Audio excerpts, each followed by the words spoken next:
মাত্র একবার টি-20 বিশ্বকাপে খেলেছে দেশটি। 2021 সালের ওই আসরে বিদায় নিয়েছিল গ্রুপ পর্ব থেকে।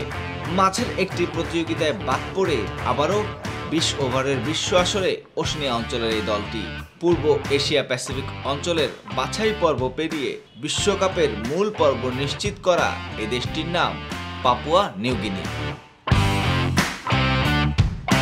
দেশটিতে ক্রিকেট শুরু অনেক আগে, তবে 22 গজে সেভাবে নিজেদের মেলে ধরতে পারেনি।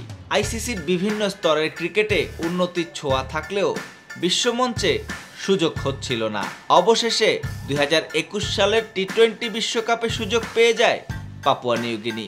যদিও সেবার খেলতে হয়েছিল বাছাই পর্বের আদলে হওয়া প্রথম রাউন্ডে, থেমে যেতেও হয়েছিল সেখানেই। এবার পাপুয়া নিউগিনি সরাসরি খেলবে মূল পর্বে। সি গ্রুপে তাদের প্রতিপক্ষ নিউজিল্যান্ড, ওয়েস্ট ইন্ডিজ, আফগানিস্তান ও উগান্ডা। সুপার 8 রাউন্ডে যাওয়ার স্বপ্ন দেখাটা তাদের জন্য বাড়াবাড়ি, তবে অঘটন ঘটিয়ে দেওয়ার আশা নিশ্চয়ই রাখছে। একই সঙ্গে এবারের বিশ্বকাপের জন্য সবচেয়ে বড় চমক উগান্ডাকে হারানোর স্বপ্নও হয়তো বুনছে ওশেনিয়া অঞ্চলের এই দেশটি। যুক্তরাষ্ট্র ও ওয়েস্ট ইন্ডিজের বিশ্বকাপে নামার আগের প্রস্তুতি মন্দ হয়নি। এবারের বিশ্বকাপ খেলতে যাওয়া নেপালের বিপক্ষে বড় জয়ের আত্মবিশ্বাস সঙ্গী হচ্ছে তাদের। তবে মালয়েশিয়ার কাছে হেরে যাওয়ার দুঃখও আছে মনে মনে। কুয়ালালামপুরের ওই ম্যাচটিতে ছিলেন দলের সেরা খেলোয়াড়ের অনেকেই। পাপুয়া নিউগিনির প্রধান কোচের দায়িত্বে জিম্বাবুয়ের সাবেক উইকেট রক্ষক তাতেন্দা তাইবু। তার কোচিংয়ে বিশ্বকাপে দারুণ কিছু করার প্রত্যাশা দেশটি।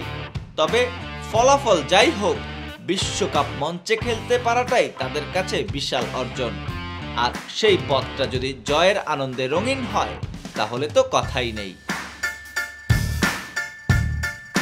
এবারের বিশ্বকাপে পাপুয়া নিউগিনি স্কোয়াডে অধিনায়ক হিসেবে দায়িত্ব পালন করবেন আসাদ ভালা, চার্লস আমিনি, জন কারিকো, কাবুয়া মোরেয়া, কিপলিং দরিগো, লেগা সিয়াকা, নরমান ভানুয়া, সেমা কামেয়া, সেসেবাও, টনি উড়া, আলেইনাও, চাক সোপার, হিলাভারে, হিরি হিরি, জ্যাক গার্ডনার।